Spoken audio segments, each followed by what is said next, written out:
આજ ગાંધીધામ ખાતે ગાંધીધામ મહાનગરપાલિકાના વિરોધ પક્ષના નેતા, ઉપનેતા અને દંડક માટે ગુજરાત પ્રદેશ કોંગ્રેસ સમિતિના પ્રમુખશ્રી અને વિરોધ પક્ષના નેતા બંનેની સૂચનાથી આજે હું મહેશ રાજપૂત, ઓબીસી ચેરમેન ગુજરાત પ્રદેશ કોંગ્રેસ સમિતિ અને ઓલ ઇન્ડિયા ઓબીસી ડિપાર્ટમેન્ટના કોર્ડિનેટર શ્રી જીવણભાઈ, અમે બંને આજે અમારા સંગઠનના લોકો સાથે ચર્ચા વિચારણા અને કોને બનાવવા જોઈએ તેના માટે અહીં પધાર્યા છે. આપ સૌ પત્રકાર મિત્રો સાથે એક ચા પીવાની અમારી ઈચ્છા હતી અને આપ સૌ સાથે અમે આજે ચા પાણી કર્યા, તે અમને બહુ ખુશીની લાગણી છે. અને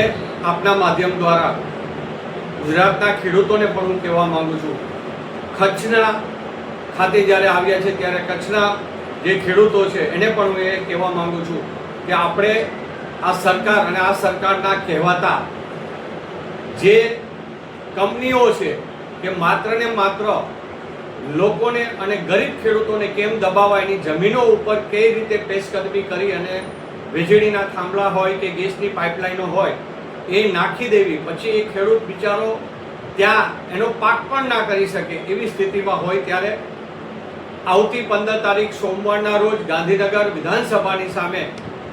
જે ધરણા પ્રદર્શનનો કાર્યક્રમ છે એનીમાં આપ સૌ સામેલ થાવ. કારણ કે આપણા હક માટે આપણે નહીં લડીએ તો ક્યારે આપણે ન્યાય નહીં મળે. અને આ કંપનીઓ છે એ આપણા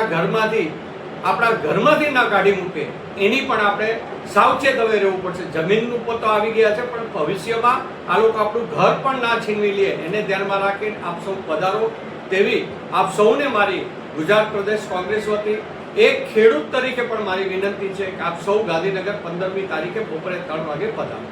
સર, ખાસ કરીને ગાંધીધામ શહેર કોંગ્રેસમાં બે જૂથ છે, એના વિશે શું કહેશું?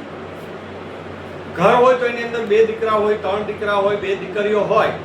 તો અલગ અલગ બધાના વિચારો હોય, પણ જ્યારે કુટુંબની વાત આવે ત્યારે કુટુંબમાં સાથે બેસી એક નિર્ણય લેવાનો હોય, એને એ જ નિર્ણય લેવા માટે અમે અહીં આજ પધાર્યા છીએ.